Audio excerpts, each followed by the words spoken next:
Test. Check.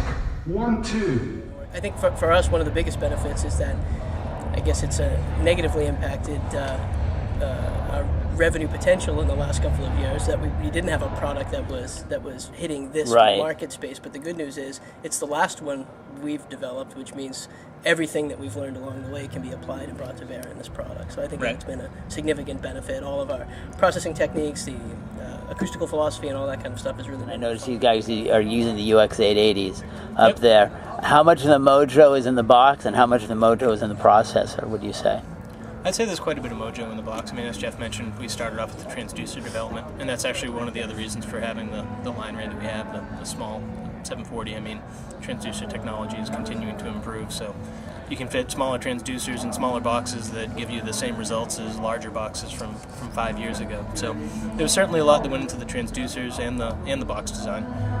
We integrated our CSA technology into the mid-frequency apertures. That's a technology that we also use in AX and TL720. So I'd say it's probably 50-50. I mean, the processor can only do so much in the box. Either one of them in the absence of the other would not necessarily be. It's definitely a team effort. That's right. So.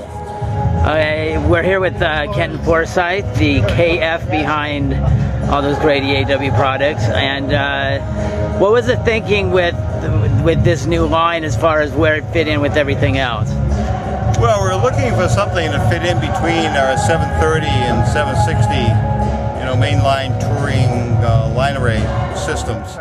Obviously, the model number fits right in there, and the box size itself fits right in between. It's just a little bit more than a 730, a little bit wider, same profile. It's a little bit heavier. We've added about 30 pounds, I think, to the weight, but we've packed an awful lot of components in here. We've got tremendous output capability, very strong low frequency, uniquely developed. It's a 10-inch woofer, 8-inch mid, 2.5-inch coil, specially treated titanium high frequency. Results in a very exceptionally powerful system in an extremely compact box size. So we're just trying to make it very accessible to kind of general purpose portable applications. I mean, frankly, here at Cricket, about 17,000 seat outdoor amphitheater, we're surprised at its capability. That 2 lines, 14 boxes each could do the entire facility at show levels. Oh, absolutely, and I walked this thing, and when you guys say 90 degrees, it's not a BS 90 degrees, it's a 90-degree coverage, and yeah, it is remarkably consistent right across the frequency band, from 160 cycles all the way up, solid 90 degrees. Very strong uniformity off-axis, it drops uniformly with frequency. So 12 dB down points are just as linear as the 6 dB down points. Extraordinarily versatile, uniform box. Great. Well, thanks very much. I appreciate taking the time. Well, thank you for coming out. Okay, we're back here with Jeffrey Cox, who's the head of EAW and arguably the person responsible for the adoption of line array in this country. He's a great big history, and so you had a really good engineering team behind this product, didn't you? Yeah, the engineering staff at EAW in Whitensville is remarkable, and it's been one of the greatest joys, and really the primary reason that I took this responsibility on 3.5 years ago was because of the heritage and the lineage of EAW and the quality of the engineering and the thought processes and development processes at EAW. The KF740 is the ideal example of what happens when you entrust these gentlemen with the responsibility of development, and you let them do what it is that they do so well, and you monitor it along the way, but you encourage and you support, but that you let them do what it is that they do better than anybody. And you just don't hear enough of that. There's too much micromanagement and corporate involvement, but it sounds like you guys let the sound guys and the acoustics guys do what they do. Do what they do, exactly. That's been one of the it's been it's very strange to work in a corporate environment for an old guy like me. And they've allowed me to function in a non-corporate way.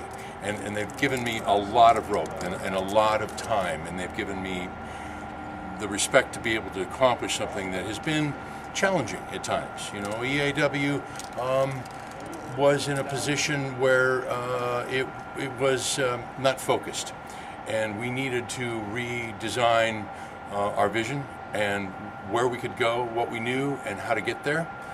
And once that was laid out, and once I could identify the people responsible and the capabilities and so forth, it was just a process. Well, you know, we haven't hesitated with FOH and everything when we thought someone was wrong to go on record, and I'm going to go on record right now and say I really think that this box puts you guys back in the game as far as the touring market and everything else. I was very impressed with the coverage. I was very impressed with the overall sound. You've got a 14 box hang that's covering a shed everywhere, and even where it does drop off, it does so remarkably smoothly. Well, I appreciate that an awful lot. That's very kind. And our relationship goes way back, and I take that very highly. You know, I've had the honor of being able to work in this business for 40 years, and I don't take this lightly at all. And I think that you have to function responsibly in this industry, and the chair that I've been given to sit in every day, and the people that I have the honor of working with every day, you have to function professionally and honestly and sincerely. And the people that have attended yesterday and today are people that I have nothing but the highest respect for, and my peers, people that I've known for 20, 30 years in this business. I'm not going to invite them to something that doesn't have credibility, doesn't have quality, doesn't have the professional scope and scale that we're all used to in this business.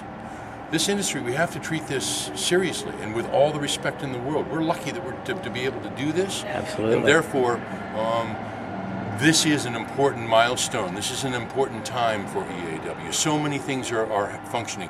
KF740 is only built in the United States. It is built in Whitensville. It is built with our design team. It is built with the saws that have built EAW for years and years and years. And it's important to make sure that people understand that and where we are today and where we're going to be tomorrow. Excellent. That's a great place to end it. Jeffrey, thank you very much. You're very welcome.